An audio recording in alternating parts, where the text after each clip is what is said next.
Morning Read with Benjamin Moses. As a Man Thinketh, Chapter 1, Thought and Character. The aphorism, as a man thinketh in his heart, so is he, not only embraces the whole of a man's being, but is so comprehensive as to reach out to every condition and circumstance of his life. A man is literally what he thinks, his character being the complete sum of all his thoughts. As the plant springs from, and could not be without, the seed, so every act of a man springs from the hidden seeds of thought, and could not have appeared without them. This applies equally to those acts called spontaneous and unpremeditated, as to those which are deliberately executed.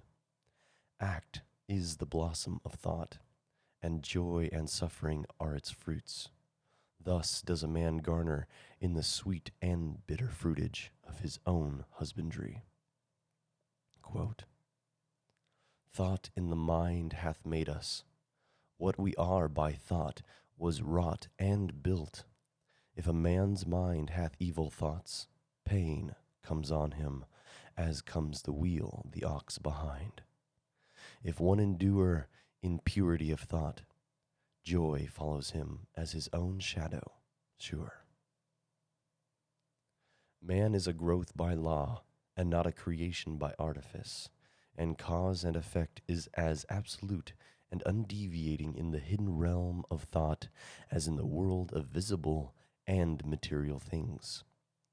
A noble and godlike character is not a thing of favor or chance, but is the natural result of continued effort in right thinking.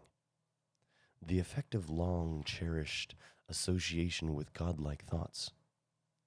An ignoble and bestial character, by the same process, is the result of continued harboring of groveling thoughts. Man is made or unmade by himself. In the armory of thought, he forges the weapons by which he destroys himself. He also fashions the tools with which he builds for himself heavenly mansions of joy and strength and peace. By the right choice and true application of thought, man ascends to the divine perfection. By the abuse and wrong application of thought, he descends below the level of the beast. Between these two extremes are all the grades of character, and man is their maker and master. Of all the beautiful truths pertaining to the soul, which have been restored and brought to light in this age, none is more gladdening or fruitful of divine promise and confidence than this: that man is the master of thought, the molder of character, and the maker and shaper of condition, environment, and destiny.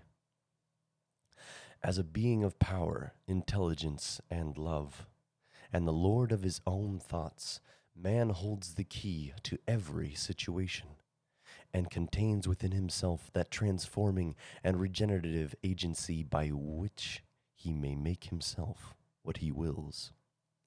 Man is always the master, even in his weakest and most abandoned state. But in his weakness and degradation, he is the foolish master, who misgoverns his household. When he begins to reflect upon his condition and to search diligently for the law upon which his being is established, he then becomes the wise master, directing his energies with intelligence and fashioning his thoughts to fruitful issues. Such is the conscious master, and man can only thus become by discovering within himself the laws of thought, which discovery is totally a matter of application, self-analysis, and experience.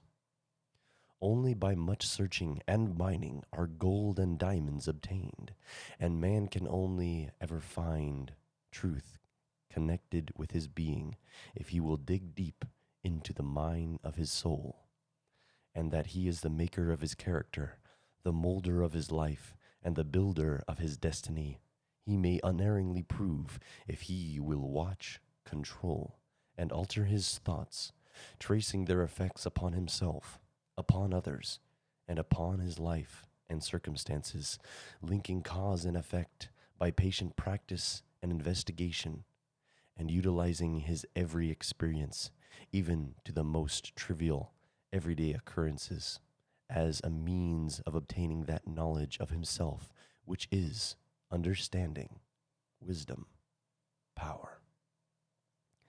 In this direction, as in no other, is the law absolute that he that seeketh findeth, and to him that knocketh it shall be opened.